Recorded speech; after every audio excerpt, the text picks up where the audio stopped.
In the first layer, we already established the habit, actually the rule, that if you pass one spot away, then you must basket cut. Well, the post is one spot away. Therefore, if you feed the post, then you must basket cut. And this is the essence of the read and react system. One habit or one action feeds easily and logically into the next action. By the way, there are more cuts available for the player who feeds the post, but this is a progression. I'll add those later. Adding the post-feed basket cuts at this point allows a team to immediately pass and cut in all three formations. And it's so easy that for some teams, you can teach layer 1 and layer 2 at the same time. When you're feeding the post from the wing, you'll either cut below the post, called Laker cut low, or you'll cut above the post, called Laker cut high.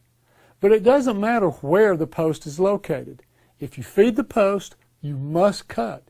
It's that simple. Don't complicate it. Here are the two north-south cuts after a guard feeds the high post.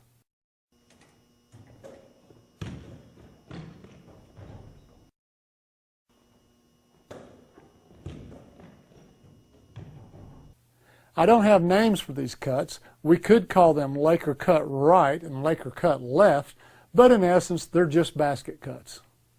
I said earlier that any new action must dovetail seamlessly into previous habits of action. Well, the player who feeds the post and cuts is simply a basket cutter and follows the same habit of action that he or she learned in the previous layer, and that is, for now, find an empty spot on the perimeter and fill out. But notice that with 4 out and 1 in, there are 2 possible perimeter spots to fill. It's at this time that you'll explain to your players that not only does the ball handler have lots of freedom in the read and react, but the basket cutter has choices as well. And here's your first set of choices. Which side do I fill out? What about the empty spot that the cutter left on the perimeter? This is not a new habit. The spot will be filled because that's what we did in the previous layer. Let's look at this action and answer some questions about it. When the wing feeds the post and no one is in the corner, then regardless of the direction of the cut, the guard must fill the empty wing. Therefore, there's movement by everyone on the perimeter. But if the passer has teammates to the right and left, as in the case of a guard feeding the high post, then the direction of the cut will pull a teammate into the empty spot. Example, if the guard cuts to the right, then these teammates will fill. If the guard cuts to the left, then this teammate fills the spot. You might ask, what happens if the wrong player fills the spot? Well, nothing will happen. Offensive actions will continue as long as no one freezes up. The read and react is very hard to mess up. Tell your players this because it will lower their anxiety. Now let's link it up and dovetail it into other layers. In other words, let's learn how to play. Combinations are the very essence of the read and react.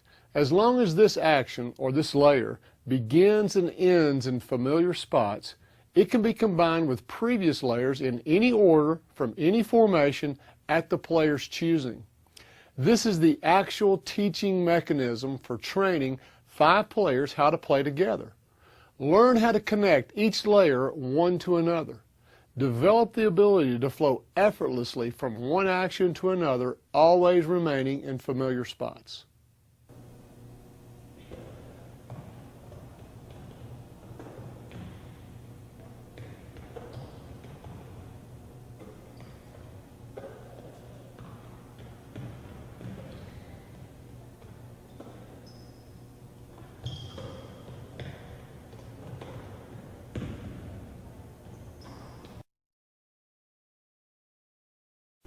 Whenever we feed the post for a Laker cut, if I pass to you and I make my Laker cut close to you, your man can guard both of us, okay? So if I'm going to make a Laker cut high, our rule is we try to touch this high post elbow before we cut in here, okay? Vice versa, if I make a Laker cut, straddle the mid post, get right on that mid post. if I make a Laker cut, like right now, I got an equal chance either way with you in the mid post. So if I choose a Laker cut low, again, I want to try and touch this short corner, ensure that I go below this big block, and we have spacing. Your man can't guard both those. Okay? Can you demonstrate that? And just give him a pass for a shot. Go ahead. Excellent. Good. Rotate on out. I want you to take a Laker cut high and just make sure you touch that red high post spot. Go ahead.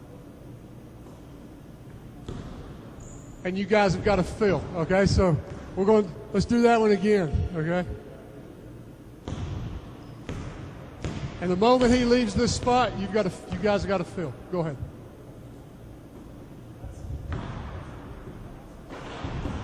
Great. Okay, let's throw back there. Now let's talk about the post player here, okay? I want you to pass in here and walk through a Laker cut high, okay? The reason that we don't want you to pass in the air here is just because, yeah, most post guys are up here, right? And I'm going to deflect these, okay? Switch with me. I'll show you. I'll make it even more obvious. If you're on defense, come do that again, okay? And I'm down here, Lola, and I'm going to try to make this air pass. Look at where you are, you know? I don't want to make any kind of air pass with this guy behind me. So I want to catch this, chin it, ever how your coach teaches you to do this, hold it secure, three-point contact, ever how you're taught to do this. But I want to work on just dropping this pass around your hip under those arms. Obviously, if your arms are down, yeah, I'll do something different. But most are not. Most post players, the chance of deflecting is up here. Okay? Rotate. Give me a Laker cut low. Okay? Good. Laker cut low. Good. I just want to be able to drop that. Okay? It's almost just a drop. Okay? I can also make your cut a little harder. Go ahead. I can also just kind of hide this ball from you and drop it around you, okay? The next thing that I want to work on as a post player in passing here is to work on a wraparound pass, okay? Because he's a smart defender. Come on up on me a little bit. He's a smart defender. Go ahead, slow motion.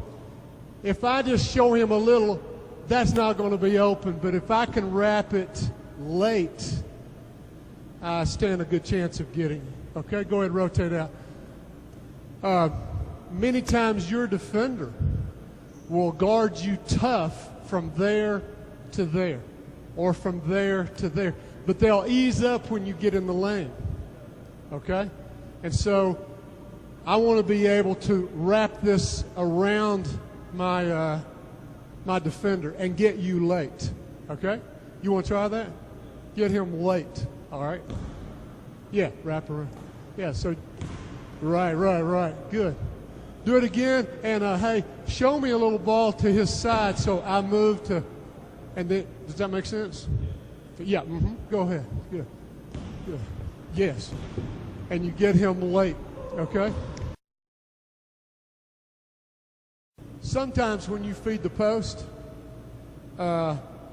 and you're going to make a Laker cut, the defense tries to slow you down by getting into your body, making some contact, okay? So what I want you to consider is using that contact as a signal to change directions. Instead of fighting it, use it as a read to go in the other direction, like this. Feed the post, start a Laker cut high, I get into you, right. Leave it and go Laker cut low, okay? You know, I would think, especially at you guys' level, this would happen quite a bit. You know, especially if you're quicker than me, I do want to get into your body a little bit and make it a little more even ground for me, okay? So try a Laker cut low, you know? Boom, I get into you, right. And that's one of the freedom of the read and react allows you to choose either one so you don't have to make that battle, okay? There are 4 possible cuts for the player that feeds the post. Nowhere else in the read and react are there multiple choices for the passer. There are several reasons for this. My first being to encourage a player to feed the post. If you feed the post, then you have more options than you would if you simply pass to someone on the perimeter. These 4 cuts are made up of 2 north-south cuts and 2 east-west cuts. The east-west cuts are introduced later. The 2 north-south cuts are so closely related to passing on the perimeter that you could introduce them in layer 1 and practice them at virtually the same time.